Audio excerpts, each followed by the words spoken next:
ये कहानी सिर्फ कहानी नहीं, एक ऐसा सच है जिसे सुनकर आपके रोंगटे खड़े हो जाएंगे। उत्तराखंड की वादियों के बीच बसा है भैरव खाल, एक जंगल जहां जाने वाले की परछाई भी उसका साथ छोड़ देती है। उत्तराखंड की गढ़वाल की पहाड़ियों में बसा था सतलानी गांव। गांव छोटा था, लेकिन उसकी पहचान दूर दूर तक थी, क्योंकि गांव के पीछे फैला हुआ था एक गहरा जंगल भैरव खाल। कहा जाता था कि इस जंगल में एक प्राचीन काली मंदिर के खंडहर पड़े हैं। सदियों पहले यहाँ एक भैरवी साधिका ने तांत्रिक साधना की थी, लेकिन साधना अधूरी रह गई और उसी रात उसे धोखे से मार दिया गया। तब से उसकी आत्मा वहीं भटक रही है। गांव के बुजुर्ग अक्सर कहा करते, सूरज ढलते ही भैरव खाल की राह मत पकड़ना, वहां से लौटकर लोग वहीं नहीं रहते जो पहले थे। चार दोस्त, आरव, विक्रम, सीमा और नेहा, दिल्ली से घूमने उत्तराखंड आए थे। उन्हें एडवेंचर और रहस्य खोजने का बहुत शौक था। गांव के सरपंच ने उन्हें समझाया, पर्वत पर घूमो, मंदिर देखो, पर उस जंगल का रास्ता मत लेना। लेकिन दोस्तों ने सोचा, ये सब अंधविश्वास है, हम जाकर देखेंगे आखिर सच्चाई क्या है। शाम ढलते ही चारों टॉर्च और कैमरा लेकर जंगल की ओर निकल पड़े। रास्ते में हवा बेहद ठंडी हो गई। पेड़ों की जड़ों से अजीब सी गंध आने लगी। जैसे ही वो अंदर पहुंचे, पत्तों के बीच से कोई फुसफुसाने की आवाज सुनाई दी। मुझे मुक्त करो, विक्रम ने कहा, यह सिर्फ हवा है। पर सीमा को साफ लगा कि कोई औरत धीरे धीरे बोल रही है। करीब 1 घंटे बाद उन्हें पेड़ों के बीच एक टूटा फूटा मंदिर दिखा। सामने एक गहरा कुआं था, जिस पर लोहे की टूटी जंजीरें पड़ी थीं। कुएं से गाढ़ी काली धुंध निकल रही थी। कुएं के पास ही एक पुरानी ताम्रपत्र, तांबे की पट्टी पड़ी थी। उस पर लिखा था, जो भी इस कुएं में झांकेगा उसकी आत्मा भैरवी के अधीन हो जाएगी।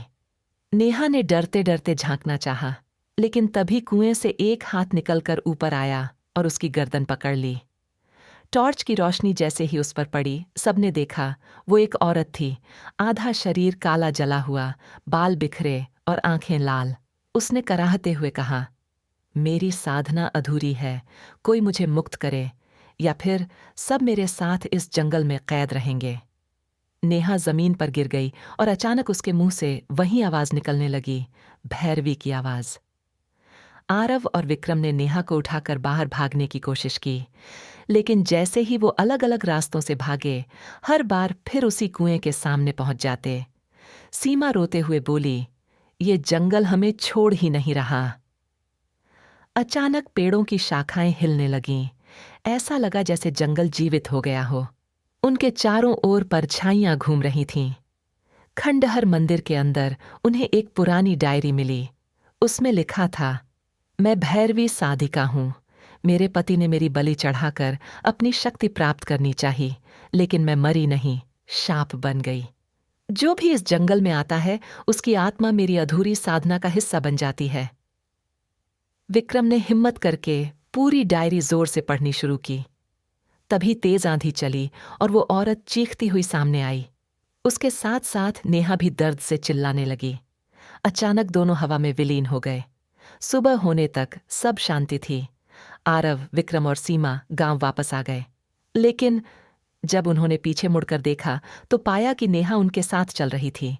चेहरा सामान्य था, पर उसकी आंखें हल्की लाल चमक रही थीं और उसकी धीमी आवाज आई, तुमने सोचा मैं मुक्त हो गई? नहीं, अब मैं तुम्हारे साथ ही रहूंगी, हमेशा। क्या भैरवी सच में मुक्त हुई, या अब उसने नेहा के रूप में नया जीवन पा लिया? अगर आप भी जानना चाहते हैं अगले हिस्से में क्या होगा, तो अभी चैनल को सब्सक्राइब कीजिए और घंटी का बटन दबाइए। अगली कहानी में मिलते हैं।